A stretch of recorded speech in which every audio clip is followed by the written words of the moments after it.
Hello everyone and once again welcome to NS online education. My name is Naveen Kumar and आज एक अलग ही video के साथ हम आए हैं। और आज इस वीडियो में वैसे बात तो हम उसी चीज़ की करेंगे जिसकी हम अभी तक कर रहे थे, वो है मोस्ट इम्पॉर्टेंट टॉपिक्स की। ठीक है, बट आज हम कुछ पढ़ाएंगे नहीं, आज हम डिस्कस करेंगे कि वो इम्पॉर्टेंट टॉपिक्स क्या हैं जो अभी तक हमने कवर नहीं किए थे, बट जो गेट एग्ज़ाम से पहले आपको प्रिपेयर जरूर कर लेने चाहिए, मतलब उनको एक बार रिवाइज जरूर कर लेना चाहिए। ठीक है, यहाँ पे हम बात करेंगे थ्योरी टॉपिक्स की। ठीक है, जो बायोटेक्नोलॉजी के पेपर में जो आपके थ्योरी क्वेश्चंस आते हैं, उन वो उसमें जो इम्पोर्टेंट टॉपिक्स हैं उनकी हम बात यहाँ पे करेंगे। ठीक है, और ये क्वेश्चंस बहुत से मतलब इजी आते हैं, बेसिक क्वेश्चंस आपसे पूछे जाते हैं, बट वो आपका चेक करना चाहते हैं कि आपको बेसिक नॉलेज उस सब्जेक्ट की है या फिर नहीं है। ठीक है, तो उसको हम देखेंगे। जो भी मैंने अभी आपका जो है बहुत सारे पेपर जो अभी एनालाइज किए हैं, ये मैंने एनालाइज किए हैं पेपर 2012 से लेकर के 2020 तक के जो मैंने पेपर हैं उनको एनालाइज किया है। और उस एनालिसिस के बेसिस पे मैं आपको बताऊंगा कि वो क्या इंपॉर्टेंट टॉपिक्स हैं जिनको आपको गेट एग्जाम से पहले रिवाइज करके जरूर जाना चाहिए। ठीक है, तो लास्ट 2 डेज बचे हैं और इसीलिए वीडियो आपका थोड़ा लेट आ रहा है, बट ये है कि आपको सिर्फ रिवीजन करना है। ऐसा होता नहीं है कि बायोटेक मतलब जो बायोटेक के बच्चे हैं वो उनको थ्योरी ना आती हो, बस उनको उनको क्या ज़रूरत है, एक रिवीजन की ज़रूरत है, और उनको बस ये बता दो कि भाई इंपॉर्टेंट टॉपिक्स क्या होने वाले हैं, तो उनको एक दिन भी सफिशिएंट होता है। देखिए इंजीनियरिंग स्टूडेंट जो होते हैं ना वो प्रिपेयर करते हैं एक रात में ठीक है, तो ये खासियत होती है इंजीनियरिंग स्टूडेंट्स की कि उनके लिए बस एक दिन या एक रात ही बहुत होती है अगर उनको कोई बुक ख़त्म करनी है। ठीक है, तो ये आप इजीली कर लेंगे, मुझे पूरा विश्वास है आप लोगों के ऊपर। ठीक है, इतना कॉन्फिडेंस है मुझे आप लोगों के ऊपर कि आप लोग इसको कर लेंगे। ठीक है, बट मैं आपको बताऊंगा कि क्या टॉपिक्स हैं, एक बार इनको ज़रूर रिवाइज करके जाइएगा, बहुत ज़्यादा हेल्प मिलेगी आपको गेट एग्ज़ाम में। अब ये जो 2 दिन है ना, इसको अच्छे से मतलब आपको यूटिलाइज करना है इस टाइम को। ठीक है, इसको वेस्ट मत कर देना। मैंने जो एक्सपीरियंस किया है अपनी लाइफ में वो ये है कि जो लास्ट के जो 3 से 4 दिन होते हैं ना, इसमें सबसे अच्छी प्रिपरेशन इन्हीं डेज में होती है, सबसे अच्छी प्रिपरेशन इन्हीं डेज में होती है। माइंड बिल्कुल फोकस रहता है कि कितना सारा चीज़ें हम कवर कर लें, कोई चीज़ छूट ना जाए ऐसी। क्योंकि इससे पहले क्या होता है, 3 से 4 दिन पहले तक तो हमें लगता ही नहीं है कि हमने कोई फॉर्म भरा है गेट का और हमें एग्ज़ाम देने जाना है। बट ये जो लास्ट के 3 से 4 दिन होते हैं ना, इससे पहले हम पढ़ते भी अलग तरीके से हैं। इससे पहले हम कैसे पढ़ते हैं, हम बायो केमिस्ट्री की पूरी बुक पढ़ेंगे। ठीक है, तो इस तरीके से आप शायद ना करते हो ऐसा, लेकिन मैं शायद पहले ऐसे मैं ही ऐसे ऐसे ही करता था। मैं पहले पूरी बायोकेमिस्ट्री की बुक खत्म करने की कोशिश करता, फिर पूरी इम्यूनोलॉजी की बुक खत्म करने। लेकिन बच्चों ऐसे एग्जाम नहीं निकलते हैं। ठीक है, एग्जाम तो बच्चों इन 3 और 4 दिन में जो तैयारी करता है ना बच्चा, उसके निकलते हैं। ठीक है, जो यहाँ पे रेस्ट कर लेता है उसके एग्जाम बेकार जाने हैं। तो यहाँ पे क्या है, ये 3-4 डेज जो है लास्ट के, अगर आप इसमें अच्छे से फोकस, क्योंकि 3-4 डेज में आप क्या पढ़ते हैं, आप सिर्फ वो पढ़ते हैं जो उस एग्जाम के लिए जरूरी है। उससे पहले आप क्या पढ़ रहे थे, उससे पहले तो आप पूरी किताब पढ़ रहे थे। समझ रहे हैं आप मेरी बात? तो इसलिए क्या है ना, ये 3-4 डेज में आपसे वही पढ़ना चाहते हैं जो इम्पोर्टेंट है। और इसीलिए जो इन डेज में ये जो 3-4 डेज है लास्ट के, अब तो 2 ही दिन बचे हैं वैसे, जो इन डेज में प्रॉपरली फोकस्ड होकर के सिर्फ वही टॉपिक्स टारगेट करेगा कि जो गेट के हिसाब से इम्पोर्टेंट है, उसी का गेट एग्जाम निकलेगा। ठीक है, तो अब ये वो वाला टाइम भी नहीं है जहाँ पे आपको सारा सिलेबस पढ़ना हो, क्योंकि अब 2 दिन में आप सब कुछ नहीं पढ़ सकते और कुछ भी होने वाला नहीं है। तो इसलिए अब आप फोकस्ड हो जाइए, जो टॉपिक्स मैं आपको बताने जा रहा हूँ सिर्फ और सिर्फ इन्हीं टॉपिक को फोकस कर लीजिए। इनको आप फोकस कर लेंगे तो मुझे ऐसी उम्मीद है कि आपको बहुत ज़्यादा हेल्प इनसे मिलेगी। बट इससे ज़्यादा अब आपको और कुछ कर भी नहीं सकते, तो इसीलिए अभी कोई भी सब्जेक्ट ना उठाएं। ठीक है, जो पढ़ना था आपने पढ़ लिया, अब ये टाइम है सिर्फ और सिर्फ रिवीजन का। तो इन टॉपिक्स को रिवाइज कीजिए, कोई भी नई चीज़ पढ़ने की कोशिश ना करें जब तक कि वो बहुत ज़्यादा इंपॉर्टेंट ना हो। ठीक है, तो इन चीज़ों का फोकस करिए। एक चीज़ मैं आपको और बताना चाहूँगा, आप थोड़ा लेक्चर टाइप हो रहा है, बट क्या करें, थोड़ा एग्ज़ाम है तो बताना पड़ेगा। देखिए एग्ज़ाम में आपका जो है टाइम मत वेस्ट होने देना। ये 2 दिन है, मतलब पूरी जी जान लगा दो, ये सोचो कि बस पेपर को एकदम वहाँ पे फाड़ के आ जाना है। ठीक है, अब तो वैसे ऑनलाइन आता है तो उसको फाड़ भी नहीं सकते हैं। ठीक है तो सिर्फ देख सकते हैं। तो बट मैं आपको बताना चाहूँगा, देखिए कि ये जो एग्ज़ाम है, एग्ज़ाम में बच्चों कंपटीशन जो है वो हमारा पेपर से नहीं होता। जो पेपर आपका जो एग्जामिनर ने बना के दिया है उससे हमारा कोई भी चैलेंज नहीं है, उससे हमारा कोई भी कंपटीशन है। कंपटीशन हमारा उन लोगों से है जो उस पेपर को देने जा रहे हैं, ठीक है। जो बच्चे उस पेपर को देने जा रहे हैं उनसे हमारा कंपटीशन है। इसीलिए जब रिजल्ट आता है गेट का तो उसमें बात होती है रैंक की, रैंक की और स्कोर की। ये दो वर्ड आते हैं उसमें लिखे हुए, रैंक और स्कोर। और बच्चों रैंक का मीनिंग ये है कि फर्स्ट कौन आया। अब क्योंकि सीट्स लिमिटेड है, क्या है, सीट्स लिमिटेड है, तो आपका क्या होगा, रैंक डिसाइड करेगी कि कितने बच्चे क्वालिफाइड होंगे, रैंक डिसाइड करेगी कितने बच्चे क्वालिफाइड होंगे। इसीलिए हमारा कंपटीशन उस पेपर से नहीं है, हमारा कंपटीशन उस एग्जाम को देने वाले बच्चों से है। बहुत से बच्चे क्या करते हैं, वो डिसाइड करते हैं कि कट ऑफ क्या रही है, क्या रही है, वो क्या रही है। ये सब चीज़ें ठीक है, मतलब होनी चाहिए, but the final thing is that कि हमारा कंपटीशन उन बच्चों से है जो उस एग्ज़ाम को देने जा रहे हैं। अगर आप उस एग्ज़ाम के लिए, उस एग्ज़ाम के प्रिपरेशन में दो चीज़ देने आपको बहुत ज़रूरी है। पहली चीज़ होती है टाइम। अगर आपने उस एग्ज़ाम के लिए टाइम सही दिया है बाकियों के कंपैरेटिवली, तो आपके ज़्यादा चांसेस हैं उस एग्ज़ाम को क्रैक करने के। और दूसरा, आपने ऐसा नहीं कि आपने सिर्फ पढ़ाई करी है, आपने स्मार्ट स्टडी कहते हैं ना जिसको, कि आपने वो टॉपिक्स कवर किए जो कि उस एग्ज़ाम के लिए इम्पोर्टेंट थे। ऐसा नहीं कि पूरी किताबें ख़त्म करने, लेनिंजर ख़त्म करने लग गए, ऐसा नहीं होता बच्चों। तो अगर आपने इन दो चीज़ों को फोकस किया अभी तक, टाइम और टॉपिक्स, तो आपका गेट एग्जाम क्वालिफाई करने के चांसेस सबसे ज़्यादा हैं, क्योंकि आप कंपटीशन में आगे आ गए हैं, ठीक है। अगर आपने टाइम को अच्छे से यूटिलाइज नहीं किया तो बाकी बच्चों ने तो टाइम अच्छे से यूटिलाइज किया है, तो आप थोड़ा पीछे हो गए हैं। अगर आपने टॉपिक सही से टारगेट नहीं करे तो भी आप पीछे हो गए हैं, क्योंकि फालतू का आप इतना सब कुछ पढ़ेंगे, एग्जाम में पूछा नहीं जाएगा तो उसका भी कोई वैल्यू नहीं बनता है। तो इसलिए कंपटीशन हमारा बच्चों से है जो देने जा रहे हैं, लेकिन इसका मतलब ये नहीं कि आप उनकी बस उड़ा दें, ठीक है। ऐसा नहीं करना है। एग्जाम सेंटर में शांति से जाना, अच्छे से एडमिट कार्ड वगैरह पूरी चीज़ें, सारी चीज़ें जो है पहले से एक रात पहले ही, मतलब दिन, एक दिन पहले ही, मतलब आज ही अपना एडमिट कार्ड प्रिंट करा लेना।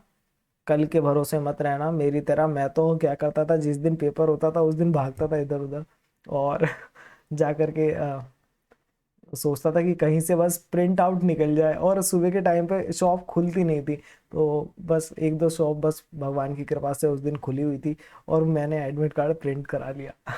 ठीक है, तो एडमिट कार्ड जरूर अपना टाइम से प्रिंट करा लें, और जो भी उसमें गाइडलाइंस हैं एक बार उसको पढ़ लीजिए, जो जो रिक्वायरमेंट उन्होंने बोली है, पेन ले जाना है नहीं ले जाना है, फोटोज़ ले जानी है नहीं ले जानी है, तो और अपना जो एक आईडी जो भी आपको ले जाना है, उन्होंने क्या आईडी मेंशन की है अभी भी मैंने नहीं देखा है, तो मैं देख करके आप लोगों को बताऊंगा कि क्या है डिटेल्स इसकी। एक वीडियो और अपलोड करूंगा मैं कल, और उसमें मैं आपको बताऊंगा कि एग्ज़ाम में किस तरीके से एग्ज़ाम देना है, ठीक है। क्योंकि ऐसा नहीं है कि बस एग्ज़ाम में गए और फर्स्ट क्वेश्चन से स्टार्ट किया और लास्ट क्वेश्चन तक बस चलते चले गए, नहीं, ऐसे तो एग्ज़ाम छूट जाएगा, और जो चीज़ें करनी थी वो नहीं हो पाएंगी, और जो चीज़ें नहीं करनी थी वो आप करके आ जाएंगे, और नेगेटिव मार्किंग क्या करेगी, आपको वहाँ ला करके खड़ा कर देगी जहाँ से आप सोचेंगे कि मैंने क्या किया। ठीक है, तो कल एक वीडियो और अपलोड करने की कोशिश करूँगा मैं, और जिसमें मैं आपको एक्सप्लेन करूँगा कि किस तरीके से आपको पेपर देना है। तो ये सारी बातें ज़रूरी हैं बच्चों, क्योंकि गेट जो एक एग्ज़ाम होता है ना, उसकी चाबियां हैं उसको उस ताले को खोलने की, ठीक है। वो सारी चाबियां जब आपके पास होंगी तभी वो सारा, वो जो ताले हैं वो खुलेंगे, ठीक है। तो ये एक मोस्ट इंपॉर्टेंट टॉपिक ये एक की हो गई, और जो एग्ज़ाम पेपर को कैसे देना है वो एक की हो गई, ठीक है। वो की मैं आपको कल प्रोवाइड करूँगा। आज के लिए सिर्फ मोस्ट इंपॉर्टेंट टॉपिक्स तक रखते हैं। दूसरी चीज़ मैं एक चीज़ और बताना चाहूँगा कि कभी भी किसी एग्ज़ाम को दिल पे मत लेना, ठीक है। मतलब स्टार्टिंग में लो, जब तक वो पेपर नहीं हो जाता तब तक तो उसको सीरियसली लो, बट उसके बाद क्या रिजल्ट आता है क्या नहीं आता है उसके ऊपर ज़्यादा दिमाग मत लगाओ, ठीक है। ये जो रैंक है, ये जो स्कोर है, ये मैटर नहीं करते, क्योंकि बच्चों गेट जो है वो सिर्फ और सिर्फ एक एलिजिबिलिटी क्राइटेरिया है। हमेशा याद रखिए, गेट एग्ज़ाम या कोई भी competitive exam, it's just an eligibility criteria, ठीक है। तो यहाँ पे ये एलिजिबिलिटी क्राइटेरिया है आईआईटी में एडमिशन लेने का। तो सिर्फ और सिर्फ आपको क्या करना है, इसको क्रैक करना है। तो ज़्यादा दिल पे मत लिया करो चीज़ों को, बट हाँ, मेहनत आपको पूरी करनी चाहिए। अगर आपने कोशिश नहीं करी है किसी चीज़ के लिए तो आप गलत कर रहे हैं, बट रिजल्ट आपके हाथ में नहीं है। क्योंकि रिजल्ट तो जब एग्ज़ाम आएगा, देखो एग्ज़ाम में एक और चीज़ मैटर करती है, वो है लक। ये बहुत बड़ा फैक्टर है और आज हम इसी को ही टारगेट कर रहे हैं। आज हमारा मोटिव यही है कि हम लक को टारगेट करेंगे। क्यों? क्योंकि एग्ज़ाम में क्या है, आपने अगर पढ़ा है कोई टॉपिक और वो ही आ जाए तो यानी कि आपका लक काम किया, ठीक है।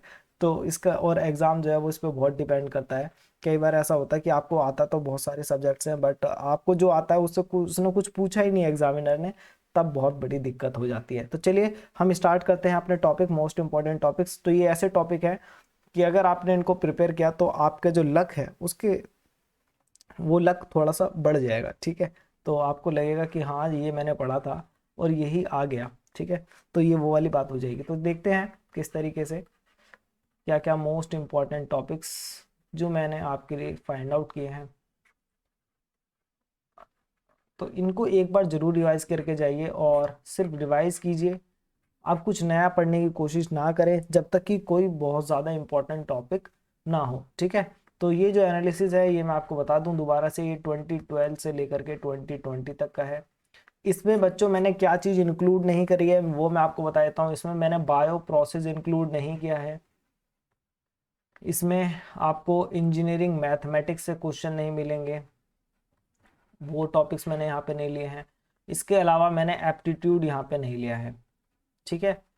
बायो प्रोसेस की वीडियोस आपको पता है, मैंने आपको मेरे चैनल पे पूरी सारी जितनी भी वीडियोस थी वो सब प्रोवाइड की हैं। ये देख सकते हैं, आपको प्लेलिस्ट यहाँ पे नज़र आ रही है। अप्रोक्सीमेट 40 वीडियोस हैं इसके अंदर, और ये सारी वीडियोस किस पे हैं?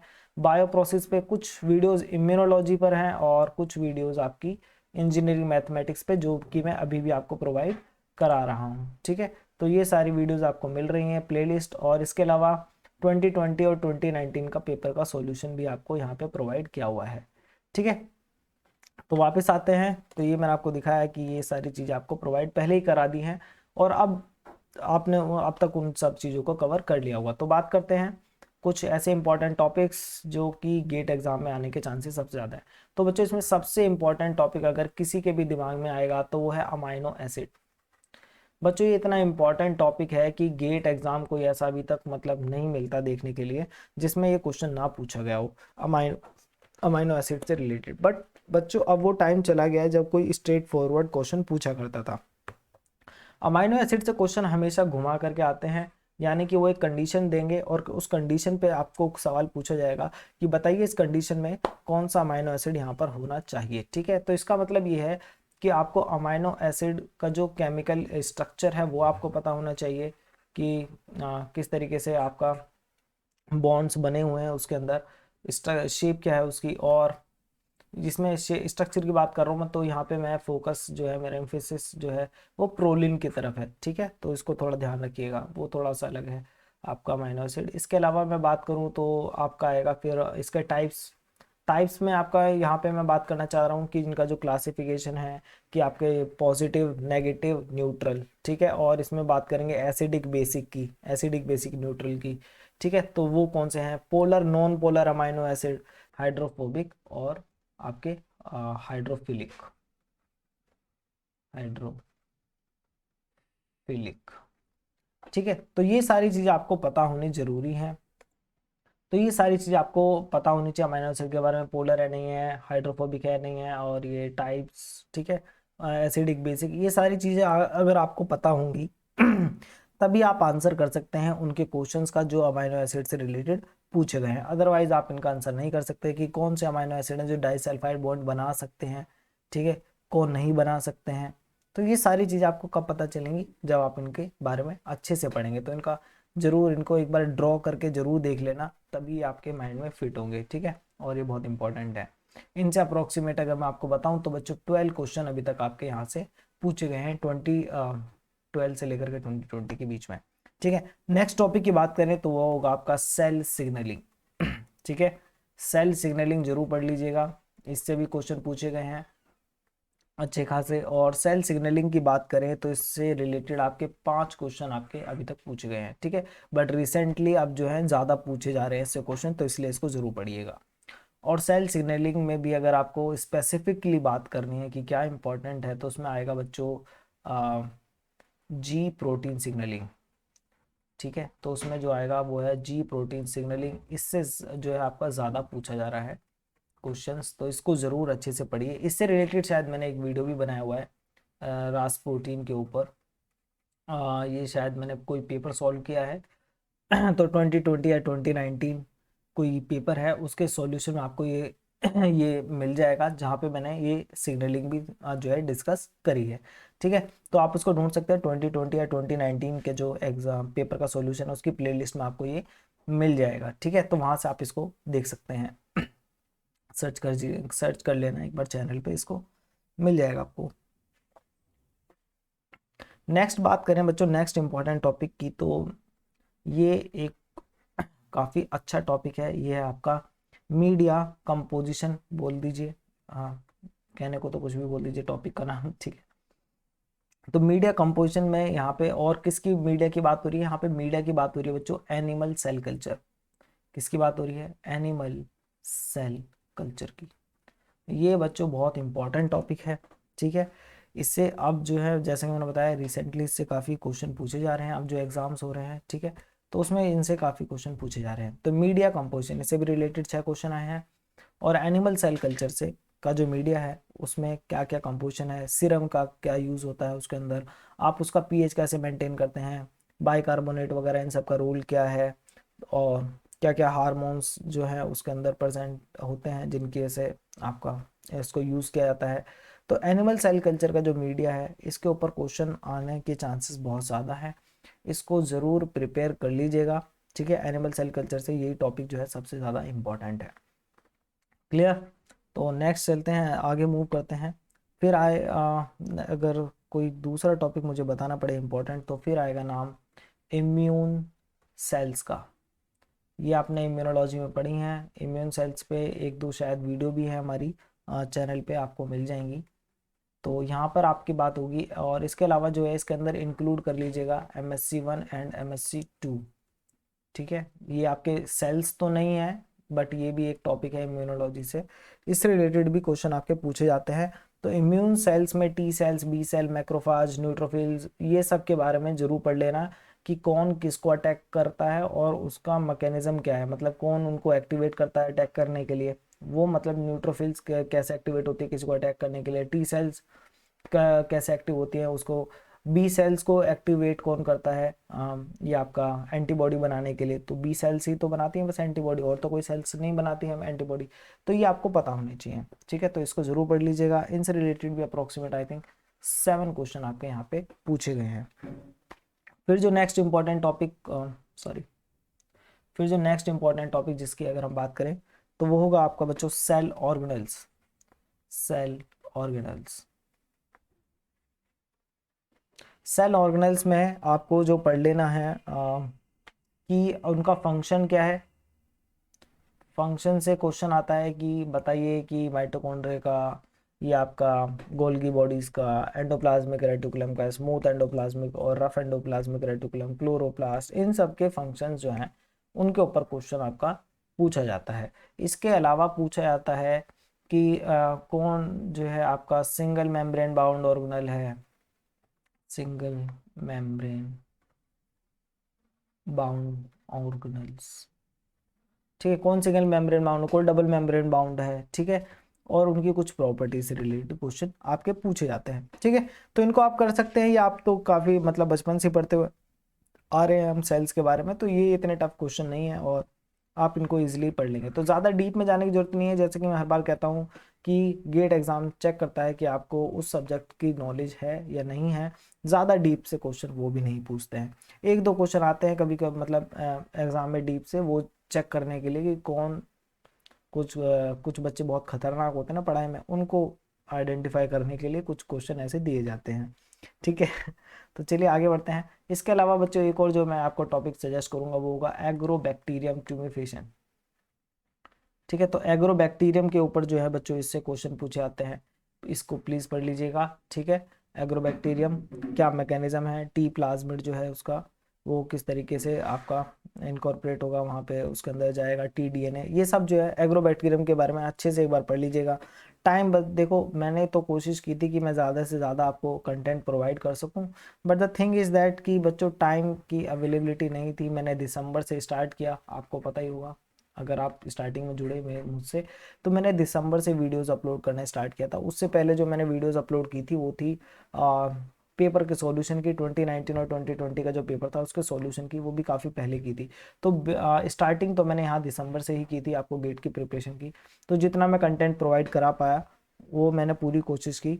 बायो प्रोसेस मैंने आपका कंप्लीट कराया, और इंजीनियरिंग मैथमेटिक्स से आपको कुछ टॉपिक्स मैं प्रोवाइड कर रहा हूँ अभी, ठीक है, जिसकी एक वीडियो अभी भी आपको देनी है मुझे, तो वो मैं उसके भी पूरा ट्राई कर रहा हूँ उसको देने के लिए। तो ये एग्रोबैक्टीरियम, इसके ऊपर क्वेश्चन जो हैं आपके पूछे जाते हैं, इसको भी पढ़ लीजिएगा, इंपॉर्टेंट है। तो ये हो गई आपके मोस्ट इंपॉर्टेंट टॉपिक्स, ठीक है। ये इतने नहीं, अभी और बताऊंगा, ठीक है। अभी ये मान लीजिए कि सबसे पहले आपको ये ही पढ़ने हैं। सबसे पहला काम आज से आपका ये होना चाहिए कि आपको ये टॉपिक रिवाइज करने हैं, ठीक है। सबसे फर्स्ट काम आपका ये है आज, ठीक है।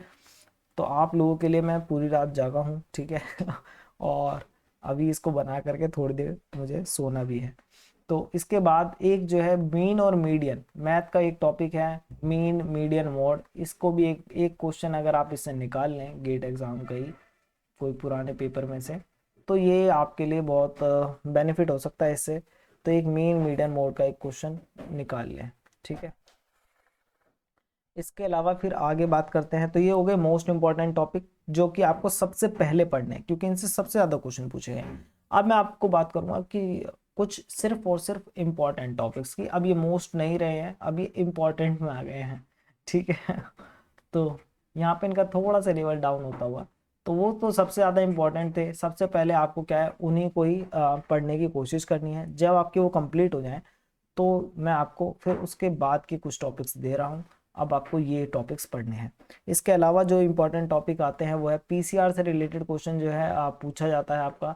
अप्रोक्सीमेट 3 क्वेश्चन मुझे दिखाई दिए। तो इस ये अच्छा टॉपिक है पीसीआर, इससे क्वेश्चन इजी, बहुत इजी टॉपिक है पीसीआर। उसमें तो ज़्यादा टाइम भी नहीं लगेगी, और अगर आपको पता है तो पढ़ने की जरूरत भी नहीं है। इसके अलावा बच्चों एक है आपका प्लांट हार्मोन्स, इससे रिलेटेड आपके क्वेश्चन पूछे जा रहे हैं।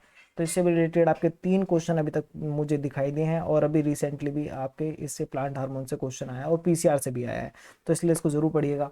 इसके अलावा अच्छा पीछे एक टॉपिक रह गया, इसको मेंशन कर देते हैं यहाँ पे। ये है types of bacteria and virus. तो बैक्टीरिया एंड वायरस का जो बच्चों टाइप है उससे रिलेटेड क्वेश्चन आपको जरूर पढ़ लेने हैं, ठीक है। इससे क्वेश्चन आते हैं बैक्टीरिया टाइप से, मीनिंग है कि आपके शेप के बेसिस पे कितने टाइप्स हैं, और फूड की जो है कि ये आपका फूड के सोर्स के बेसिस पे कि फूड का सोर्स क्या है इनका। इसके अलावा आपका है टेम्परेचर प्रोफाइल जो होती है, मतलब टेम्परेचर कि वो किस टेम्परेचर पर रहते हैं, थर्मोफाइल्स वगैरह ये सब जो है, मीजोफाइल, ये सब जो है टाइप्स आ जाएंगे इसके अंदर। और बाकी चीज़ों के बेसिस पे कि कोई बैक्टीरिया हाई पीएच में रह रहा है, एसिडिक पीएच में सर्वाइव कर रहा है, तो वो उसको क्या बोलेंगे, ये सारी चीज़ आपको पता होनी चाहिए। इसी तरीके से वायरसेस के भी कुछ टाइप हैं, ठीक है, डीएनए आरएनए वायरसेस ये सब। तो एक बार इनको रिवाइज कर लें, इनसे भी आपके अभी तक जो है 5 क्वेश्चन दोनों से मिला करके पूछे हुए हैं, ठीक है। तो आगे बढ़ते हैं। प्लांट हार्मोन्स मैंने आपको बता दिया कि आप इस पे फोकस कर सकते हैं, और इसके बाद एबीओ ब्लड ग्रुपिंग जरूर पढ़ लेना, ठीक है। इससे भी जो है आपका क्वेश्चन पूछे जाते हैं। एबीओ ब्लड ग्रुपिंग है तो सबसे इजी तो यही टॉपिक है वैसे, एबीओ ब्लड ग्रुपिंग, ये आपको इम्यूनोलॉजी में मिल जाएगा, तो वहां से एक बार इसको जरूर रीड कर लेना। इसके अलावा जो नेक्स्ट इंपॉर्टेंट टॉपिक अगर हम बोलें तो पीसीआर हो गया, plant hormone, types of bacteria and virus, blotting, ठीक है, नदन सदन, ये सब जो है ब्लॉटिंग जो है बच्चों इसको जरूर पढ़ लेना एक बार, ठीक है। इससे क्वेश्चन जो है इससे भी पूछे जाते हैं, हाइब्रिडाइजेशन वगैरह से भी क्वेश्चन आते हैं, तो ये जो है इसको एक बार जरूर रिवाइज कर लेना, ठीक है। इसके अलावा मैं नेक्स्ट बात करें तो इससे भी तीन तीन चार क्वेश्चन इससे भी पूछे गए थे। और फिर आएगा रेप्लिकेशन, ठीक है, रेप्लिकेशन से क्वेश्चन पूछे जाते हैं, तो रेप्लिकेशन एक बार जरूर रिवाइज करें। और इसके अलावा सेल साइकिल, सेल साइकिल से, इन सब से जो है अप्रोक्सीमेट ये मान लीजिए इन सब से 3 क्वेश्चन आपके पूछे गए हैं। ठीक है, तो सेल साइकिल से रिलेटेड क्वेश्चन, ज़्यादा डीप में नहीं जाना है, सिर्फ ऊपर ऊपर से आपको पढ़ना है कि क्या किस स्टेज पे क्या कैसे, ज़्यादा डीप में क्वेश्चन नहीं आता है इससे। ठीक है, ऊपर ऊपर से आता है, तो सेल साइकिल भी आप पढ़ सकते हैं। और एक और टॉपिक है फिर आपका है पोस्ट आरएनए मॉडिफिकेशन। ठीक है, इसको पढ़ लीजिएगा। इसमें कैपिंग वगैरह जो होती है आपकी उसको पढ़ लीजिएगा, कैपिंग और टेलिंग से क्वेश्चन आता है। ठीक है, तो उसको जरूर पढ़ लीजिएगा। और एक और आपका टॉपिक ब्लास्ट, तो ये आपका टॉपिक है बायोइन्फॉर्मेटिक्स से, ये टॉपिक है, तो इसको भी आप रिवाइज कर लीजिएगा एक बार। तो ये कुछ टॉपिक्स हैं जो कि सबसे पहले आप यहाँ से स्टार्ट कीजिए, मोस्ट इंपॉर्टेंट टॉपिक से। जब आपका ये सब कवर हो जाए, क्योंकि इनके आने के चांसेस बच्चों सबसे ज़्यादा हैं, तो पहले इनको कवर कीजिए। उसके बाद जब आपके वो टॉपिक्स कवर हो जाए तो फिर आप इन टॉपिक्स को कवर करना स्टार्ट कीजिए।